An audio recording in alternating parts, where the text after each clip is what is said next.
The second box is the size box. So if we click on our model and then click on the second box, we can now change our model's size by clicking and dragging on one of these colored blocks. If we click and make our model too big for the printer, we see that it becomes striped again, telling us that it is too big. But if we make it smaller again so that it's bigger than the original one and click slice, we see that the model would take 1 day, 5 hours, and 42 minutes to print. If we drag it to make it even smaller than the original version that loaded in and click slice, we see that it would only take 40 minutes to print. So size is one of the biggest drivers of print time. Large models are going to take a really long time to print, and small models aren't going to take much time at all. There are some tricks that we'll show you later to make really large prints print faster, but know that if you're trying to print something really big, it can often be impossible to get that to come in under the 11-hour print limit.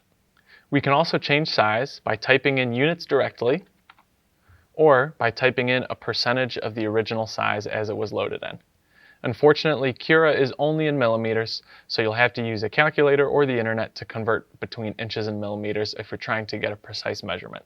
If you only want to change size in one dimension, you can click Uniform Scaling, and now you can drag and just change the size of the model in a single dimension. I'll go ahead and click Reset All Model Transformations to make it original again. If I unclick Snap Scaling, now it'll just change the size of my model in smaller increments. Snap scaling means that it will change it only in 5% increments. So let's reset it to how it was when it came in and go from there.